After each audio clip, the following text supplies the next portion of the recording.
This is Takeru. He has a dream of becoming a senior investigator, mainly to pay off the debt his parents left behind and to take care of his younger sister.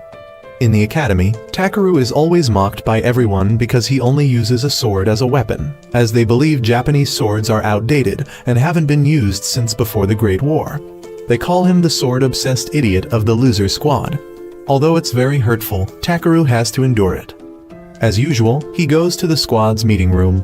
As soon as he enters, Takeru sees Usagi cosplaying as a rabbit, while Ikuruga is gleefully holding a camera. This scene is so familiar that Takeru bursts into tears. Usagi rushes over and kicks him, grabbing him and demanding to know why he's crying when she's the one who should be crying for being seen like this.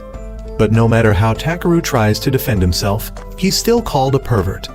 Ikuruga thinks that if they sell these photos, they could make a lot of money. Then the loser squad starts their meeting. They need to come up with a plan because it's been half a year since they entered high school, and their score is a perfect 0. They need to improve their score, but with Takeru, a sword user, as their leader, they can't accomplish any tasks. Ikuruga remembers a job. A missing rank D magic item is going to be illegally traded tonight. If they capture those involved, they'll earn quite a few points. At this moment, the principal unexpectedly bursts in. Seeing the loser squad's terrible reputation, but liking this team, he brings them reinforcement. It's a girl named Aoka, a former official investigator who, for various reasons, had to transfer to the high school section. She's also the principal's adopted daughter. After the introduction, he leaves to let them get acquainted. Takeru is very surprised that Aoka is here because they were once classmates, but she doesn't remember who he is. That night, the squad begins the mission Ikuruga mentioned. Their target this time is a collection of Andref Jaeger written during the early days of the Witch Hunt War. Takeru and Aoka infiltrate while Usagi provides support from afar. According to Usagi's observation, only one office on the 7th floor has lights on and 2 people are there. With this information, Takeru tells Aoka to go around the back and wait for his signal. When everyone is in position, at Takeru's call, they all attack together. But when Takeru breaks down the door and enters, there's only a group of gangsters there. It turns out Usagi had looked at the wrong building and reported false information to Takeru. Now he has to face many guns. At first, Takeru thinks about kneeling down to apologize and make peace, but the gangsters aren't gay, and when they see he's carrying a sword, they laugh heartily because how could that piece of scrap metal compete with magic and bullets? As if his G-spot had been hit, Takeru becomes furious and wants to cut these guys into 100 pieces. Ikuruga tries to help Takeru calm down, but he's too angry now. One of them shoots at Takeru, but he easily cuts the bullet in half. The next few bullets are no problem for Takeru either. At this moment, the voice of Takeru's younger sister rings out, helping him regain his senses. Ikuruga had recorded it in case this sister-obsessed guy lost control. Takeru wants to kneel down and make peace again, but suddenly Aoka attacks from the ceiling. She shoots out the light bulb and then takes down each person one by one. There's still one left, and Aoka tells him to surrender. Of course, he doesn't listen. He uses instant magic to bring out a military combat robot. Aoka tells Takeru to hide while she can handle this alone. The battle is very one-sided as Aoka has already aimed at the robot's joints and easily disables it. She also captures the smuggler. Takeru runs out to check the situation and accidentally trips and falls onto Aoka's chest. Takeru says he prefers them a bit flatter, as he doesn't like them too big. Embarrassed, Aoka is about to send Takeru flying. At this moment, Usagi snipes the disabled robot from afar, causing a piece of metal to fall on Takeru's head, making him pass out on Aoka's chest once again. From that day on, Aoka had been going on missions alone without needing teammates. Usagi was not happy with this work attitude, but she couldn't do anything when Aoka pointed out the weaknesses of each person. Usagi's sniping was terribly bad. Ikuruga was very good with machines, but over-customized them who would attach an automatic firing system to a 9mm gun. Especially Takeru, although he was the team leader, made very flawed decisions. Aoka advised him to give up being the team leader if he didn't want his teammates to die in vain. After saying that, she left for her mission. Takeru admitted that Aoka was right. He wasn't suitable to be the team leader, but he still wanted to throw a welcome party for her joining the squad. In the afternoon when Aoka returned from her mission, they had prepared a small party to welcome her. but it only made her dislike this squad more. Aoka left afterwards. Takeru noticed that she had been injured on her arm, so he chased after her. He pursued Aoka to talk, but she didn't care and told him to leave her alone. Of course, Takeru couldn't ignore it. Although he was a bad team leader, he was still everyone's leader and couldn't leave a team member injured like that. That night, they both attacked a small headquarters of Valhalla, a little-known witch organization. They were the partners who had participated in the trade that they had attacked earlier. The two entered the warehouse and subdued two men. Aoka went to check the cargo boxes while Takeru tied up these guys. When Takeru went inside, he saw many parts of experimental subjects cut into pieces. Aoka apologized for being late, then rushed out to kill the two witches. Takeru hurried to stop her because if she killed people, she would lose her investigator license. Losing composure now would only result in more victims.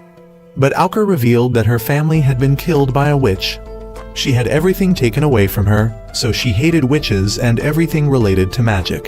Aoka had sworn to use her life to exterminate witches. That was also the reason why she didn't cooperate with others, because she knew they would prevent her from taking revenge. But no matter what, Takeru still stopped Aoka because he still wanted to be her teammate. Takeru's persistence and warmth gradually calmed Aoka down. The next day, the principal called Aoka to his office to talk. He still wanted his daughter to cooperate with the team members. Although the team didn't have 5 million combat power, each individual had great potential. Aoka still didn't care and wanted to do missions alone, until the principal mentioned that a member of that squad was a candidate for a Relic Eater. The candidate wasn't chosen by the school. The Relic Eater itself would choose its partner. Hearing this, Aoka said she would consider it and left. Just as Aoka left, surprisingly a purple-haired girl suddenly appeared, whom the principal called Lapis. He asked the girl if she had found a suitable subject to make a contract with yet. Returning to the lousy squad, Usagi was very proud that she could hit the target 100% of the time. Next time she wanted to show Aoka how capable she was. Right at that moment, Aoka arrived. She came here after hearing the reason why Takeru became an investigator, which was to pay off debt. This made her even less accepting of Takeru as the team leader. Ikuruga thought that Aoka wasn't any better, as Aoka had her investigator license revoked, and was even called by another name, Calamity. Aoka always killed criminals even without orders, leaving many pools of blood every time she went on a mission. Aoka had no intention of refuting that and left. She went to the cemetery to visit her family's graves. Takeru followed her afterwards. He really wanted to know what had happened. Aoka still remembered very clearly that day 9 years ago, when a girl with a knife attacked her parents. Even her little sister couldn't escape that fate. Aoka always engraved it in her mind. She swore to kill all the witches. It was her only reason for living. So whenever she faced criminals, blood always rushed to her head. Aoka easily lost herself and pulled the trigger, then called it justice. She had given up her humanity for revenge, and Aoka thought that Takeru becoming her teammate would only hinder her. Takeru didn't have time to answer before an explosion occurred in the city. Someone had summoned a robot. He assigned the robot the mission of targeting Tamedu Academy, the place where witches were seen as sinners and imprisoned. He wanted to liberate the witches. Afterwards, Aoka separated again to handle everything on her own. Takeru was very worried and went to find her. While Takeru was searching for Aoka, Lapis's figure suddenly swept past him. Before he could understand the situation, Takeru received a notification from the principal. The principal informed him that the summoned robot was an ancient hero called Einherjar, and it was heading towards the place where the witches were imprisoned. Unable to gather forces in time, the principal called on all students to help. He ended his appeal with the phrase, "It's time to hunt witches." After hearing the announcement, Takeru asked Usagi and Ikuruga not to participate in the fight and to go to a safe place. He would continue to look for Aoka, knowing she was furious and seeking out the witches. On Aoka's side, she had already encountered the robot. Her bullets couldn't reach it due to a barrier. When Aoka tried to aim at its weak point, she was grabbed and thrown away. Refusing to die there, Aoka summoned another pair of guns to continue fighting. The guns also had souls to communicate with Aoka and healed her wounds. Aoka used armor-piercing bullets to attack. This time, the bullet could penetrate the barrier, but wasn't powerful enough to take it down. As the armor was made from Excalibur's shell, which had rapid regeneration capabilities. Aoka decided to switch to the third stage of the gun to attack. But since they hadn't made a pact yet, the gun had to use Aoka's blood as power. Aoka fired a preemptive strike which was effective. But just as she was about to take down the robot, the gun's owner recalled it. Right as the robot recovered, it slapped Aoka, sending her flying. Just as Aoka was about to meet her parents, Takeru arrived to assist. This time, the two swordsmen would face each other. Takeru's slashes couldn't scratch the robot. Ikuruga analyzed that the sword the robot was wielding had shooting capabilities, but had a cooldown period after each shot. If Takeru timed it right, he would have a chance. Understanding the situation, Takeru charged into battle. Just as the robot finished shooting, Usagi immediately fired 2 armor-piercing shots from afar, destabilizing the robot. Seizing the opportunity, Takeru rushed in for the kill. Instantly, the robot used an explosion to blow up an area. Takeru, unable to dodge in time, was injured and lay dying. At this moment, Lapis appeared. Since Takeru had been chosen as the second person to make a pact, before completing the covenant, Lapis wanted to confirm a few things with Takeru. She asked if Takeru was willing to give up his human part to fulfill his desire. Takeru agreed without hesitation. Upon completing the pact, Takeru's wounds were healed by Lapis, and she provided him with a battle armor to return to the battlefield.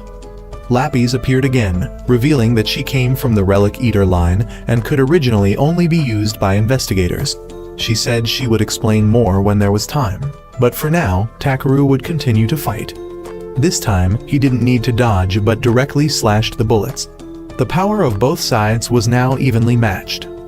The robot planned to use another explosion, but Lapis explained that Takeru could also use a burst. Hers was an absolute counter, absorbing the enemy's power into the sword and returning it to them.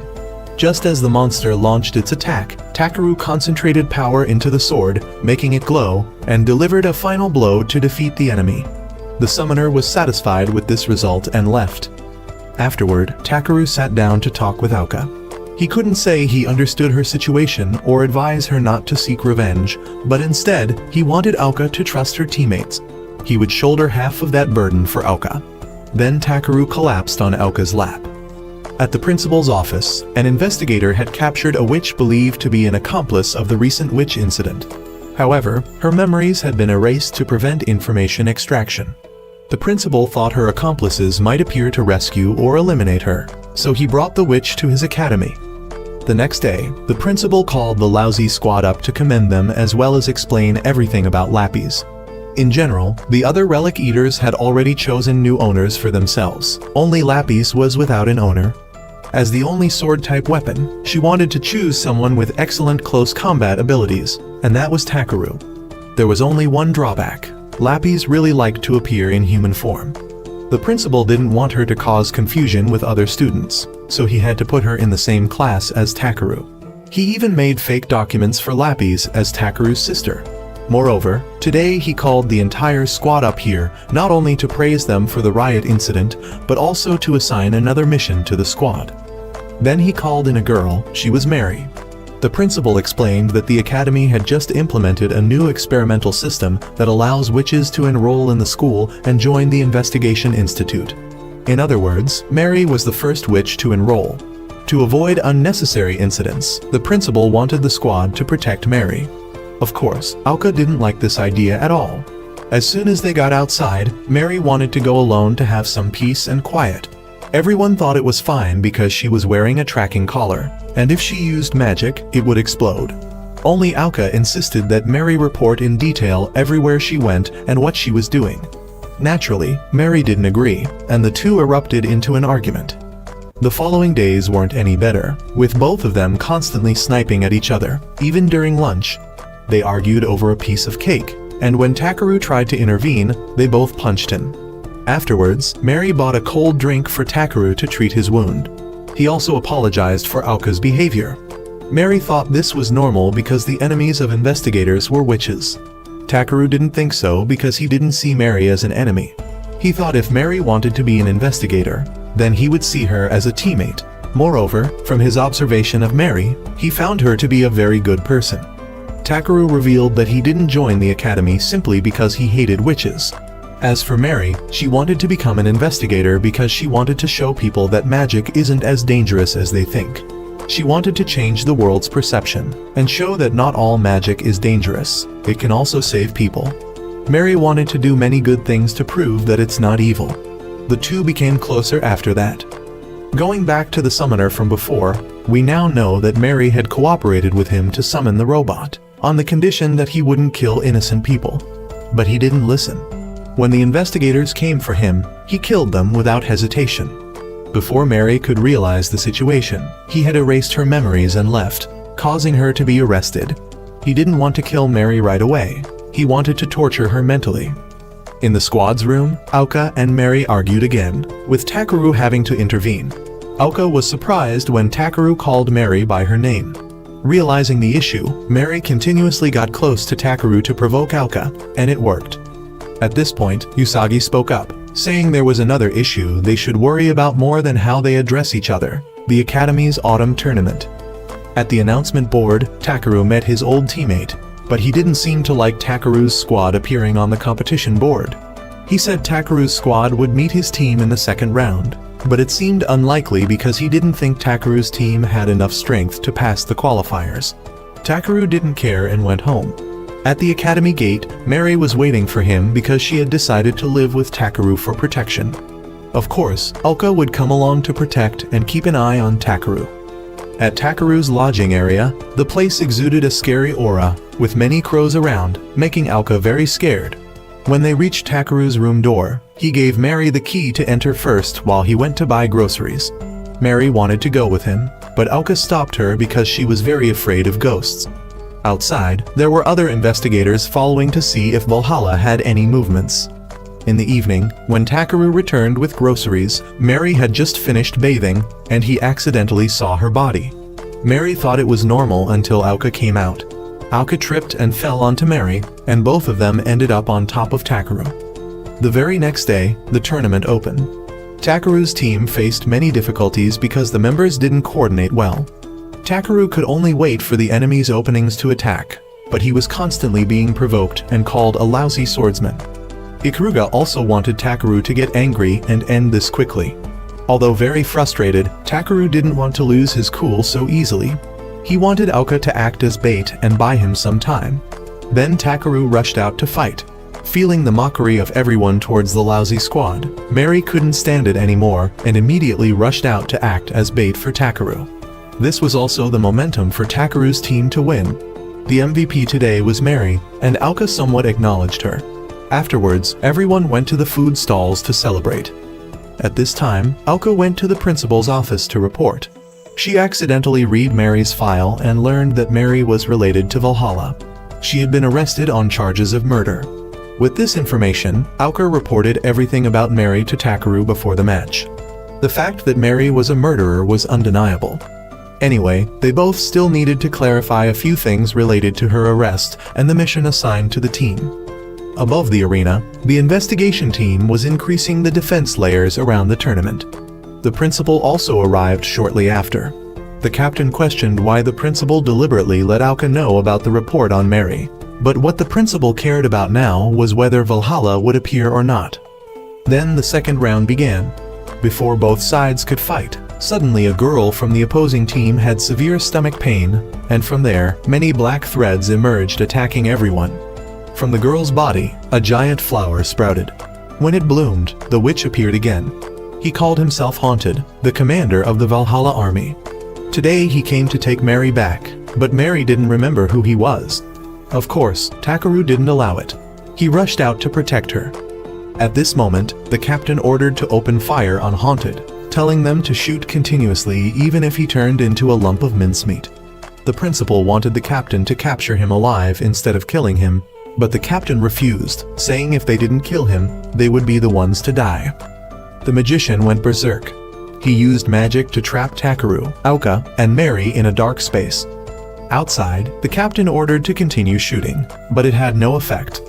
The robots also malfunctioned and started shooting their own people. At this point, the captain requested the principal's permission to use Relic Eater. The principal agreed readily, believing that inside, Takeru's group would be able to handle the magician. Inside, everything was fine. At this moment, Haunted appeared to take Mary away. Takeru took her to hide while he would confront him. Knowing the opponent was very strong, Takeru immediately deployed his battle armor. Lapis warned that Haunted's danger level was S, advising Takeru to be careful in the fight. Haunted was surprised that Takeru also had a covenant with a relic eater. He then pretended to apologize for coming to capture Mary, saying he was just following orders and hoped Takeru would forgive him this time. Takeru didn't care and rushed to attack. He had been lured exactly as Haunted planned. Suddenly, Haunted stabbed Takeru in the stomach, severely wounding him. In this situation, Lapis reported that Takeru's recovery time was unclear. At this point, Haunted also equipped himself with a battle armor. On Auka's side, she had found Usagi severely injured in the eye. Ikuruga also arrived shortly after. At this time, the principal contacted Auka from outside. Auka wanted to accuse and arrest him for the crime of detaining Mary. After reading the indictment in his office, she had investigated the crime scene. There she found some remnants of magic, but when checked, it wasn't Mary's magic attribute. A magician can't have two different attributes, and Auka was sure Mary wasn't the murderer. She accused her adoptive father of wrongful arrest. The principal happily negotiated with his daughter. Takeru's situation wasn't getting any better as he realized his opponent also had battle armor, and he became even more desperate when he saw that the enemy's weapon was also a sword. Takeru couldn't believe he had lost in a sword fight, something he was very proud of. At this time, Haunted wants Mary to return to him, but Mary refuses because she still has amnesia and doesn't know who he is. He breaks the memory erasing spell on Mary, and she remembers everything. Memories flood through her mind. Mary used to be in an orphanage, but it was soon burned down by the Valhalla group. They also captured all the orphans. Haunted appeared and asked Mary to cooperate with him to save the children, but he didn't keep his promise at all. Mary remembers everything, making her very desperate. Now Haunted gives Mary two choices. First, if she returns to him, he won't kill Takeru, and he'll also let her meet the children. Otherwise, Takeru's death is inevitable. Takeru stands up and exposes him, revealing that the children Mary tried so hard to save are actually no longer alive. He and Auka witnessed everything with their own eyes. Haunted proves that he isn't lying by summoning the children's spirits to meet Mary. Witnessing the truth before her eyes, Mary screams in despair. Her desperation makes him even more excited. Takeru comforts Mary, saying if she wants to punish herself, that's fine, but if she wants to atone for her past actions, instead of punishing herself, she should dedicate her life to using magic to save people. If that burden is still too great for her to bear alone, he will stand up and shoulder half of that burden for her. Takeru has recovered and enters into a fighting stance with Haunted. Haunted still doesn't consider Takeru an opponent and starts mocking him. Both rush into battle. Haunted uses continuous thrusting attacks, causing Takeru to be unable to dodge and be thrown far away. Even Takeru's brain acceleration skill has no effect. Takeru wants to continue attacking, but something blocks him. Lapis analyzes the situation. It's the slashing attacks of Haunted's armor that can materialize long slashes. The sword paths are maintained within the attack range after striking, so he can't approach immediately. Takeru quickly devises an attack plan. He continuously shortens and lengthens his sword to attack Haunted, and it proves very effective. At this point, Haunted throws the corpses of Takeru's old teammates at him, causing Takeru to lose focus and get attacked. Just as Takeru is about to be killed, Mary, despite the collar that will explode if she uses magic, uses an attack on Haunted. Of course, it doesn't hit him, but she thinks she's bought enough time for Takeru and awaits her own death. The collar doesn't explode. At this moment, Auka has arrived as reinforcement. She had made a deal with the principal to disable the collar. Both join forces to support Takeru in the fight. Auka rushes in to keep Haunted busy, giving Mary time to cast her spell attack. She throws magic blocking dust around Haunted and continuously fires her gun. Just as he approaches Auka, Usagi shoots continuously from afar to push him back. This gives Mary enough time to cast her spell, which she fires directly at him. He easily dodges it, but what she aimed for wasn't him but Takeru. He has absorbed all of Mary's magic to enhance his own strength. Both sides enter a stance to launch decisive blows. The two sword tips clash with each other. Haunted still thinks he's stronger than Takeru, until Lapis deploys a comprehensive counterattack. This is her unique skill. Takeru absorbs all the magic from both Mary and Haunted and launches a final blow to end the battle. Completely defeated, the sorcerer leaves with a promise to make Takeru pay. The battle has ended. Mary happily thanks Takeru because thanks to him, she didn't make any more mistakes. All the injured have been taken for treatment, except for Usagi, who needs special treatment due to severe eye injuries. After finishing the treatment process, Usagi was called back to meet her mother. She has reviewed Usagi's academic performance and believes that with these results, she won't be able to pass the first year, let alone graduate. She then decided to have Usagi marry early, and this month is the last month Usagi is allowed to stay at school. At the academy, everyone has gathered to hear the announcement about the witch hunt event that had been cancelled being reopened.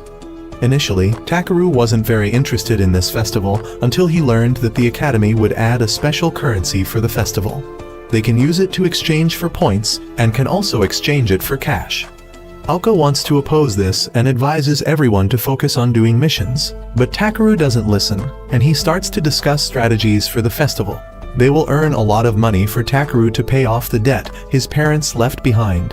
After that, Usagi came to join everyone's meeting. At this point, there is a person named Ishida, the leader of Squad 23. He gets straight to the point, wanting to form an alliance with Takeru's team during the festival.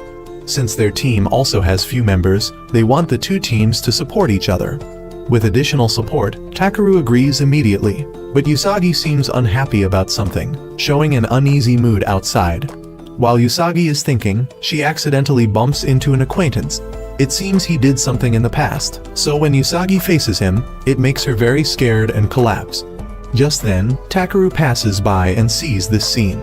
He immediately comes to protect Usagi. The man introduces himself as Ryoma, Usagi's childhood friend. He asks Takeru to take care of Usagi because she is a very important person to him, then leaves first. Usagi, being too scared, also faints. On Aoka's side, she has met the student council president. This is Nagaru, who gets straight to the point and wants to ask Aoka for help with something. It's to catch a witch named Mifai, a witch who can manipulate human minds. People propagate that this witch is just an urban legend, but the president reveals that her people have been attacked. All were killed except for the president and her secretary. The president also mentions Ryoma's name. He just arrived here a month ago, but has already become the executive committee leader and done a lot for the school. It also coincides with a month since the president's side was attacked, so she wants to ask Aoka to keep an eye on him. At the infirmary, everyone has visited Usagi and left one by one to give Usagi quiet space to rest. Takeru was about to leave, but Usagi unconsciously holds him back. Takeru decides to stay with her. Late at night when Usagi wakes up, Takeru is still there with her. After that, he takes Usagi home. On the way home, Takeru wonders about the relationship between Usagi and Ryoma, but Usagi avoids the question and doesn't want to answer. Takeru still wants to know and hopes Usagi will tell him so he can help her. Usagi says she's about to marry him because if she's married into his family, her family's future will be brighter. She also reveals that this is the last month she gets to be with everyone, then runs away. Takeru chases after her and invites her to his home. At the lodging, Usagi is bathing and keeps thinking that today will be the day she loses her virginity to Takeru. They will eat before the bell so she doesn't marry Ryoma, so she is bathed very carefully. Although she says she doesn't like it, thinking about the scene of the two having children together makes her reconsider. After that, Usagi steps out without any clothes covering her body, then moves close to where Takeru is. She's ready to give her first time to him. At the climax, everyone has walked in and witnessed everything. They all rush to attack Takeru. After that, Takeru has told everyone everything. Takeru had called everyone here to discuss strategies to rescue Usagi because he knows she doesn't like marrying Ryoma. Now they just need to raise her score to a level that her family can accept for her to continue studying. They will actively hunt during the festival to earn a lot of money to exchange for points. Usagi cries happily. She always gets in everyone's way, but everyone still reaches out to help her. Takeru reassures Usagi that she is not useless. She has always been helping everyone from afar. Without Usagi, perhaps they wouldn't have come this far. The next day, Ikuruga presented her sure win plan to the support team. It's cosplay. When the girls come out, it immediately excites the crowd and fills them with fighting spirit. After that, they all took a commemorative photo. After the cosplay session ended, Alka started patrolling. She noticed a girl drawing something. When she came to ask, the girl said Ryoma asked her to decorate for the festival. Feeling unusual, Alka asked her weapon to show her the entire academy from above, and she discovered this is a kind of magic formation to control people's minds, with an extremely wide range of influence. At Takeru's place, while he was taking out the trash, Ryoma came to find him. He came to provoke Takeru and even revealed that Usagi had killed her own brother, making him furious and wanting to punch him. He promised not to give Usagi to someone like Ryoma. After that, he went to find Usagi again, but this time she wasn't afraid anymore because she had her teammates by her side. He mentioned again the pain of losing her brother, making her lose her composure and faint. After that, he took her away. After Alka realized that Ryoma was actually Mifai, she and the student council president's secretary prepared to capture him. As soon as they burst in, she saw Usagi lying on the ground. Suddenly, the secretary revealed her true identity: she had been possessed by Mifai. She had dealt with the president before coming here. When Alka was distracted, Ryoma stuck a charm on her forehead, allowing Mifai to possess Alka. On Takeru's side, he received a call from the student council president. She wasn't actually dead because she had worn a bulletproof vest. She called to inform him that Alka was in danger and needed the help of the useless squad. Mifai's plot was to reclaim her body being kept in the academy. She would use a magical artifact to brainwash the academy. With this information, Takeru called Lapis to track Alka's location, but she could only find Usagi's location at the church. He wanted to ask Mary to help break the brainwashing magic. At the church, Usagi was now wearing a wedding dress. She remembered when she was young, playing with her brother. Her brother took out a gun to show her. She thought it was a toy and kept asking to hold it. Of course, her brother didn't allow it. They struggled over it, causing the gun to accidentally fire and kill her brother. When Usagi was standing in front of her brother's grave, Ryoma came and laughingly asked how it felt to kill someone.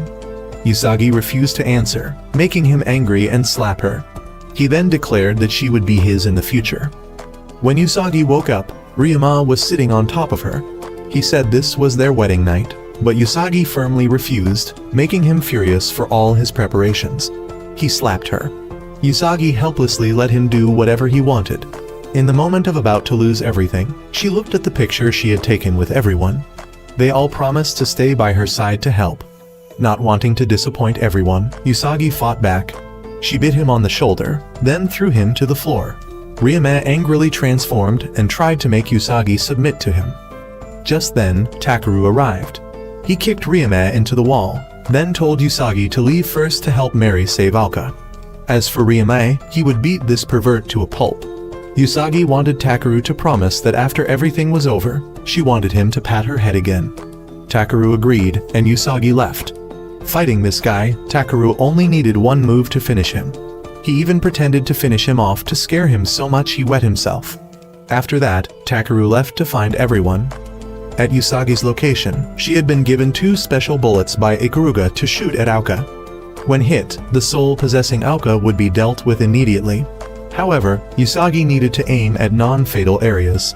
At Mary's location, she was focusing on breaking the spell. Alka came to Mary, fully aware of her act. When she realized she was discovered, the witch was about to kill Mary. At this moment, Usagi arrived. She pulled Mifai down to the ground. When Usagi was about to shoot her, the witch stuck a charm that attracts males to Usagi and ran away. When Usagi was about to shoot, the charm took effect and the boys rushed to Usagi as if in heat. The witch came back to Mary, but this time Takeru arrived in time to rescue her. Surprisingly, Mifai could also summon a pair of guns. 1 bullet destroyed Takeru's battle armor. Even without the armor, Takeru was still able to match Mifai. At this moment, Usagi arrived. The witch tricked Usagi by saying that she was the real Alka, and Takeru was the fake one, confusing Usagi about who to shoot. Takeru didn't explain. He told Usagi to shoot him first, and then Alka, since neither of them could die anyway. He believed in Usagi's abilities. At this point, the witch was truly scared. When Usagi aimed at her, she tried to run but couldn't because Alka's soul was trying to regain control. Usagi didn't hesitate to shoot 1 bullet at Alka, forcing Mifai out. The witch tried to escape, but Usagi sent another bullet to her head, causing her to vanish. Mary also completed breaking the magic formation. Aoka wasn't seriously injured. Everything was over. Afterwards, everyone went to participate in the festival together. After the festival ended, the principal called Ikuruga to his office to talk. The team leader was also there. The principal showed Ikuruga a photo of a dark elf cell. According to the team leader's explanation, the alchemists wanted to turn it into a weapon. Because Ikuruga used to work as a genius alchemist, the principal asked if she knew anything about it, but Ikuruga didn't care and left. As soon as she got outside, she contacted someone. On the day the scores were announced, the incompetent squad was still at the bottom of the rankings. At this rate, they wouldn't make it past the first year. Ikuruga said she could hack into the system to change the scores for the whole team, but everyone refused. Then everyone started meeting to find ways to earn points. Ikuruga and Aoka started arguing again because they didn't agree on the approach. Seeing them being so noisy like this reminded Takeru of the peaceful days when the team was first formed, when it was just him and Ikuruga. At this point, Ikuruga announced to everyone that she would be taking a few days off from school due to work and left early. Takeru remembered the first time he met Ikuruga, when he still lost to her in a match. Ikuruga had wondered why Takeru didn't draw his sword. Takeru believed he only drew his sword when his opponent also used a weapon. Ikuruga really liked his straightforward nature, and they became acquainted after that. When Ikuruga left, everyone felt that she was behaving very strangely today, so they decided to follow her. At a headquarters in a ruined city, Haunted came to talk to a researcher who looked very similar to Ikuruga. His jokes had no effect on her. This woman was Isuka. She reported the failure in reviving the Dark Elf. Isuka had betrayed the Alchemist Corporation to work for Valhalla, as she felt this place would help her revive the elf race. Suddenly, Isuka's head hurt terribly. She received a notification that someone had stolen the Dark Elf cells, also known as the Lost Matrix, and the thief was her sister. In another development, Takeru's group was observing Ikuruga when she suddenly disappeared. When they went to check where Ikuruga vanished, they discovered an underground sewer. Takeru wanted to go down, but Mary stopped him, saying it was like a maze down there and they could easily get lost without a map. With no other choice, Takeru called Lapis to track Ikuruga's location. Meanwhile, in the sewer, Isuka had called Ikuruga to demand the return of the Lost Matrix. In fact, all the Ikurugas were clones of each other, and they were created solely interested in reviving the elf race. Ikuruga was different from the other Ikurugas as she had left and secretly conducted research outside, rather than working for corporations like Isuka. But now Ikuruga had given Isuka a condition. If she wanted the Lost Matrix back, she must allow Ikuruga to return to the research facility to monitor the elf revival process. While walking, she accidentally encountered two soldiers. Back with Takeru, Lapis was certain that she had provided the correct location of Ikuruga to the group, but it turned out to be a mafia hideout, causing the whole group to be attacked. While running, they accidentally encountered Ikuruga being escorted away. Takeru quickly rescued her, but everyone got separated due to a rain of bullets. While Takeru was running with Ikuruga, they were accidentally hit by a cannon shell. Takeru shielded Ikuruga and was severely injured. Takeru wanted to go save everyone, but the wound was bleeding heavily, causing him to faint. Ikuruga quickly took him to a safe place. She contacted Isuka, warning her that killing her was fine, but if Isuka's mercenaries killed her teammates, she would destroy the Lost Matrix, making Isuka cautious. The principal had received news about the attack. The Alchemist Corporation had contacted the principal, asserting that it wasn't their doing. To prove it, they were ready to provide 15 samples of their latest combat robots to the Academy, free of charge, so the principal could destroy Research Center No. 5. The principal gladly accepted it. Then he mobilized all investigators to prepare for a witch hunt. At the research center, Usagi, Aoka, and Mary had been captured. Isuka came to talk to all three. She was surprised that her sister had friends. Then Isuka recounted Ikuruga's past. Isuka and Ikuruga were both biological weapons created to research the elf revival process. From a young age, both were in the research room to work. As they grew up, while Isuka continued researching, Ikuruga discovered new things outside the world, such as family. She gradually realized this place no longer suited her. During the process of creating elf, Ikuruga failed to create an elf baby with magical powers. Instead of destroying the child, Ikuruga decided to let it live. Gradually, she developed new emotions while raising the child. But Ikuruga soon realized this place was no longer for her. One night, Ikuruga stole the lost matrix and left with the child. However, the child had been destroyed as a defective product before she could retrieve it. Afterwards, Ikuruga went to the academy to keep the lost matrix away from the alchemists. At Takeru's place, Ikuruga took Takeru to a safe location to treat his wounds and told him everything. Takeru asked Ikuruga what she really wanted by going back to that place and using the lost matrix for transactions. He said if she needed his help, he would still help her, and if she did something bad, he would stop her. Ikuruga was happy to hear those words and felt relieved being with Takeru. Ikuruga suddenly sat on Takeru. Before truly saying goodbye to Takeru, she wanted to experience human feelings, which is making love. Aoka started to undress. Takeru wondered why they had to say goodbye. As they were about to act, Isuka arrived to take Ikuruga away. With no time left to volunteer, Ikuruga kissed Takeru goodbye, then injected something into him that prevented him from moving.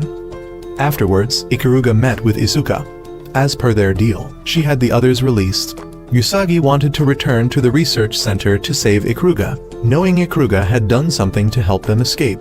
Usagi didn't care about Ikuruga's past. She only knew her friend was in danger and wanted to help. Everyone agreed and set off to rescue Ikuruga. Just then, a group of robots passed by heading straight for the research center, followed by the principal's limousine. He warned that war was coming and told everyone to return. After hearing Aoka's explanation, the principal provided weapons to everyone and reminded Aoka she could freely use the Covenant. Elsewhere, as the drug wore off, Takeru tried to go outside. He begged Lapis to help him find his teammates. Lapis agreed and gave him a battle armor as well as healed his wounds. According to Lapis, Ikuruga was at the tower in the center. Without thinking much, Takeru rushed in to fight the enemy. Since it was still very high to the top of the tower, Lapis used her power to push Takeru up. On the principal's side, he was boldly walking in through the main gate. When 3 robots tried to attack him, the principal fired a bullet that made them destroy each other. Back to Takeru, he was actively eliminating the robots. Aoka came to support him so they could rescue Ikuruga together. Everyone was in position, and the underdog squad began the rescue mission. At the top of the tower, Isuka resented Ikuruga for escaping with the lost matrix. Because of her, Isuka had been reset and controlled like a puppet. Isuka also lost the ability to express emotions, but now she could escape this place by regenerating elves, and Valhalla would let her into the organization. Isuka wanted Ikuruga to hand over the lost matrix, but Ikuruga said her reasons for returning were firstly to complete the elf resurrection, and secondly to get Isuka out of there. 4 years ago, she deeply regretted not taking Isuka along when she escaped. But now Isuka saw Ikuruga as an enemy. She shot Ikuruga in the leg to force her to hand over the lost matrix, but Ikuruga had implanted it into herself. Then she transformed into a dark elf and created a dark sphere. She would destroy this place completely and take Isuka away. Just as Ikuruga was about to touch Isuka, the Haunted arrived to assist. On Takeru's side, he was running out of magic, while Aoka refused to use the pair of guns. Usagi was also running out of ammunition. Back to Ikuruga. Instead of attacking her, the Haunted stabbed Isuka in the stomach, causing Ikuruga to go berserk and attack him. She blew up an entire area and lost her power. Isuka couldn't survive either. The Haunted was still alive and created a dragon to attack Ikuruga, causing her to fall, but fortunately Takeru arrived in time. Takeru asked Lapis to analyze the situation. According to her, their chances of winning in a direct confrontation were 4%. Ikuruga criticized Lapis as being quite useless, saying that if it were a normal dragon, it would be difficult, but since it's a mechanical dragon, they just need to aim for its core. The dragon began destroying the surroundings. Following Ikuruga's instructions, Usagi reached the weapons station of the research center. The gun could only fire once and needed 5 minutes to reload. Meanwhile, Takeru was trying to lure the dragon towards himself. Usagi's first shots missed due to her nervousness, but thanks to everyone's support, she was able to calm down and hit it. However, the dragon wasn't dead yet. Usagi had only destroyed its outer shell. The dragon slammed Takeru into a wall. Just as it was about to bite Takeru to pieces, Aoka rushed out to shield him and was severely injured. Takeru used all his strength to stab the dragon's core. But at this moment, Lapis announced that Takeru had run out of magic and his battle armor was about to disappear. At the most desperate moment, Mary fired a massive amount of magic into Takeru's sword. Immediately, he activated a full counter-attack and sliced the dragon in half. The battle was over. After a period of recovery, everyone continued their mission to earn points. Ikuruga found a mission to catch a smuggler scheduled for tonight, but she thought Aoka wasn't suitable for this mission. Feeling insulted, Aoka insisted on participating despite Ikuruga's warnings. This mission required everyone to disguise themselves in a bar to find the target. They had to serve customers, including some old men. Not knowing how to serve properly, Aoka caused trouble when a customer tried to touch her. Fortunately, Takeru appeared to handle the situation. After a while of serving, Aoka noticed a suspicious item on a customer. As soon as she had the chance, Aoka grabbed the item and destroyed it. But it turned out to be just a game console, and the real smuggler had already escaped. In the end, they still managed to catch him. Afterwards, the team brought the item back for Ikuruga to examine. It was just an F-rank ring that would earn them at most 5 points. Ikuruga discovered its function was to attract the person one likes when worn. She was about to try it on, but Usagi snatched it as she also wanted to try. Mary wanted it too, and as they fought over it, the ring accidentally fell into Takeru's hand. The surrounding space suddenly turned pink, and the girls began clinging to Takeru, having been enchanted by the ring. Even Lapis was affected. Everyone wanted him for themselves. The situation only ended when Ikuruga vomited on Takeru. A few days later, the squad went on another mission. This time, they were to investigate why summer wasn't ending at the beach. Upon arrival, instead of investigating, everyone changed into swimwear to enjoy the beach. The girls wore beautiful swimsuits, but Takeru only noticed Lapis wearing the school swimsuit. They all played together, while Ikuruga couldn't stand the heat and fell asleep. After playing, they went to eat.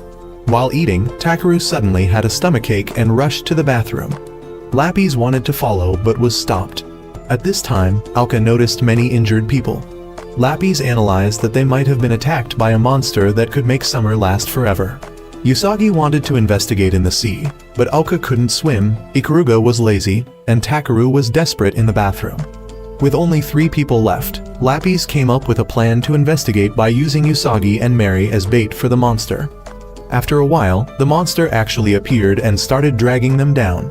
Lapis tried to pull them up, but the fishing line couldn't bear the weight and broke. Just as they were about to drown, Takeru finished in the bathroom and, along with Lapis, dived in to save them. Although he couldn't swim, thankfully his battle armor didn't let water in. Takeru turned Lapis into a fishing rod and caught the monster to save everyone. The mission was completed. Today, Takeru visited his little sister, Kaisuke, who was in a top-secret detention room. She had been imprisoned for some reason. When the siblings met, Takeru recounted his experiences with his teammates. Then the visiting time was over. No matter what, Takeru wanted his sister to have a normal life. He promised to find a way to get her out before leaving. As usual, the Lame Squad has completed many missions to earn points. With their efforts, their scores have improved significantly. In another development, the principal is trying to control Kaisuke, as the little girl's power is too dangerous. When Kaisuke releases it outside her body, anything that touches it will become a part of her.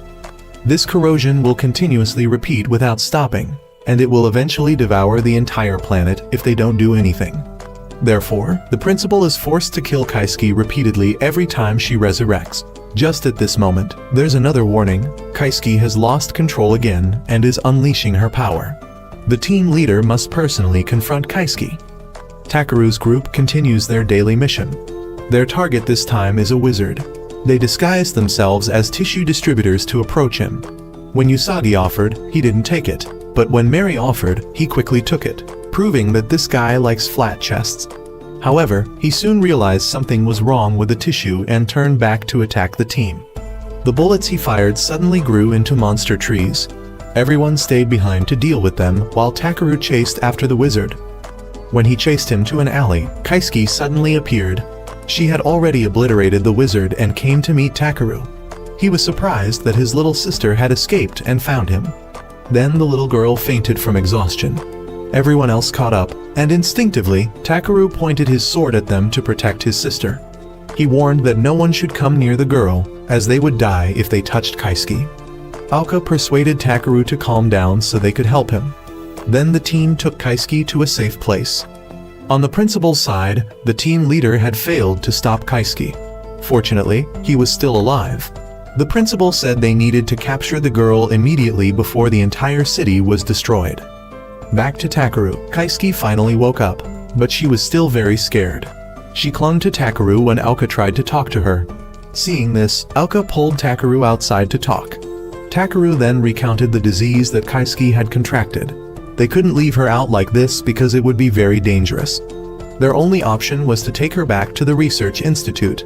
They would escort her to the quarantine area. After agreeing on the plan, they began to implement it.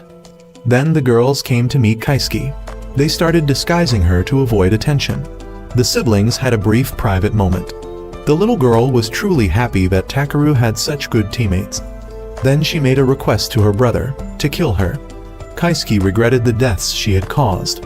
She wanted her brother to end this suffering with his own hands. Of course, he couldn't harm his little sister. Takeru affirmed that even if the world wanted Kaisuke dead, he personally wanted her to live, because they are family. If he had to kill his sister with his own hands, he would die with her that day. But now was not the time. Takeru promised to protect Kaisuke until the very end. Then the siblings continued their journey. Before returning to the academy, Kaisuke wanted to experience what's called a Ferris wheel. But when they arrived there, Takeru's old friend appeared. He had gone insane after witnessing the death of his teammates at the conference. He attacked directly without thinking. Both donned their battle armor to fight. He went berserk, targeting Kaisuke. Before any casualties could occur, the team leader appeared to stop the battle. He came to take Kaisuke away. Before leaving, Takeru apologized to Kaisuke for not being able to show her more of the world out there. Kaisuke said it was okay and hoped Takeru would keep his promise, then fainted. The principal came to inform Takeru that Alchemist had expressed a desire to cooperate in dealing with Kaisuke. Thanks to this, they might be able to restrain the girl's power. In exchange, Kaisuke would be transferred to a new facility, and Takeru would not be informed of its location to prevent Kaisuke from losing control and going to find him again. He said it was all for the benefit of the two siblings, then left. While they were transporting Kaisuke, they were suddenly attacked. It was Valhalla wanting to capture Kaisuke. Returning to Takeru's past, he had found a little girl in the warehouse. When he asked his father about it, he learned that she was his sister.